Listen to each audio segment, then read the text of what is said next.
Hello প্রিয় ছাত্রছাত্রীরা, তোমাদের এআই নলেজ স্ট্রিম চ্যানেলে স্বাগত।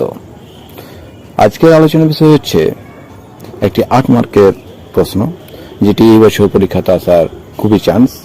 সেটি হলো সশস্ত্র বিপ্লবী আন্দোলনে নারীদের অবদান ও এর সীমাবদ্ধতা লিখো। অথবা প্রশ্নটা এইভাবে আসতে পারে, 20 শতকে সশস্ত্র বিপ্লবী আন্দোলনে নারীদের অংশগ্রহণের কয়েকটি ঘটনা ও তার সীমাবদ্ধতা লিখো।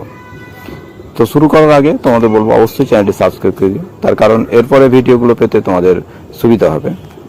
ঠিক আছে, চলো শুরু করা যাক। প্রথম ভূমিকা।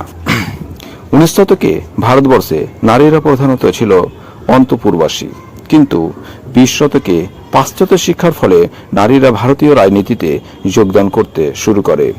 এর ফলে ভারতীয় রাজনীতিতে নারী শক্তির গুরুত্ব বৃদ্ধি পায় এবং সশস্ত্র আন্দোলনে পুরুষদের পাশাপাশি নারীরাও ঝাঁপিয়ে পড়ে।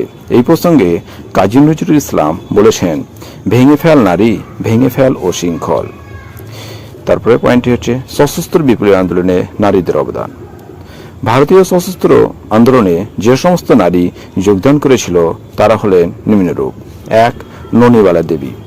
বঙ্গভঙ্গ বিরোধী আন্দোলনের সময় তিনি বিপ্লবীদের আশ্রয় দান ও গোপনে অস্ত্র সরবরাহ করতেন। এই জন্য ব্রিটিশ সরকার তাকে আটক করেন এবং তার উপর অকথ্য নির্যাতন চালান, তবুও তিনি গোপন তথ্য প্রকাশ করেননি। 2 নম্বর পয়েন্ট, লীলা নাগ। বাংলায় নারীদের ব্রিটিশ বিরোধী আন্দোলনে সামিল করার উদ্দেশ্যে লীলা নাগ 1923 খ্রিস্টাব্দে ঢাকায় দীপালি সংঘ প্রতিষ্ঠা করেন। এই সংঘের সদস্যদের লাঠি খেলা, শরীরচর্চা, অস্ত্র চালনা প্রভৃতি শিক্ষা দেওয়া হতো। এছাড়া মেয়েদের বৈপ্লবিক আদর্শে উদ্বুদ্ধ করতে দীপালি সংঘ বিশেষ উদ্যোগ নিয়েছিল। 3 নম্বর পয়েন্ট, প্রীতিলতা ওয়েদার। প্রীতিলতা ওয়েদার ছিলেন মাস্টার সূর্য সেনের ইন্ডিয়ান রিপাবলিক আর্মির অন্যতম সদস্য। তিনি চট্টগ্রাম অস্ত্রাগার লুণ্ঠনে সামিল হয়েছিলেন। এছাড়া 1932 খ্রিস্টাব্দে তিনি চট্টগ্রামের ইউরোপিয়ান ক্লাব আক্রমণ করে একজন ব্রিটিশ নাগরিককে হত্যা করেন। তবে এই আক্রমণকালে পুলিশের হাতে ধরা পড়ার আগেই তিনি পটাশিয়াম সায়ানাইড খেয়ে আত্মহত্যা করেন। 4. কল্পনা দত্ত। বাংলার অগ্নিকণা নামে পরিচিত ছিলেন কল্পনা দত্ত। তিনি মাস্টার সূর্য সেনের ইন্ডিয়ান রিপাবলিক আর্মির অন্যতম সদস্য ছিলেন। তিনি মূলত বিপ্লবী দলের গোপন কাগজপত্র ও অস্ত্রশস্ত্র লুকিয়ে রাখার দায়িত্ব পান। তিনি চট্টগ্রাম অস্ত্রাগার লুণ্ঠনের সঙ্গে যুক্ত থাকায় তার যাবজ্জীবন কারাদণ্ড হয়। 5.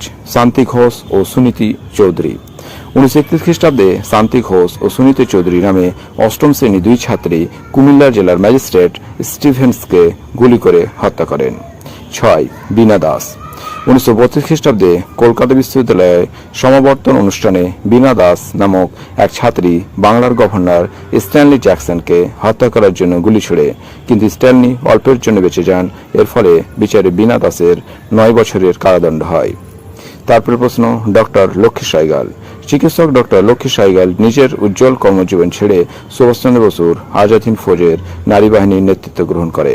1944 খ্রিস্টাব্দে আজাদ হিন্দ বাহিনী ভারতের ব্রিটিশ শক্তিকে আক্রমণ করে পরাজিত হলে লক্ষ্মী সাইগাল ব্রিটিশ সেনার হাতে গ্রেপ্তার হন। 8 নম্বর প্রশ্ন, মাদাম কামা। ভারতের বাইরে বিপ্লবী আন্দোলন সংগঠন ও পরিচালনার ক্ষেত্রে উল্লেখযোগ্য ছিলেন মাদাম কামা। তিনি 1907 খ্রিস্টাব্দে জার্মানির স্টুটগার্ট শহরে সামরিক সম্মেলনে যোগদান করেন।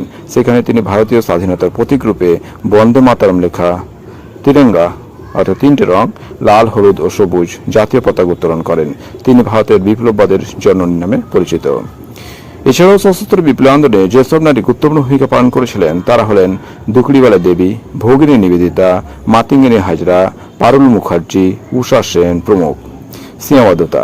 ভারতের ব্রিটিশ বিরোধী সংগ্রামে নারীদের অংশগ্রহণে কিছু সীমাবদ্ধতা লক্ষ্য করা যায়। যেমন 1. মূলত বাংলার নারীরাই বিপ্লবী কর্মকাণ্ডে অনেক বেশি সংখ্যায় অংশ নিয়েছিল। এই কাজে ভারতের অন্যত্র নারীদের অংশগ্রহণ তেমনভাবে লক্ষ্য করা যায় না। 2. মূলত উচ্চস্তরের শিক্ষিত নারীরা এই কাজে আকৃষ্ট হয়েছিল।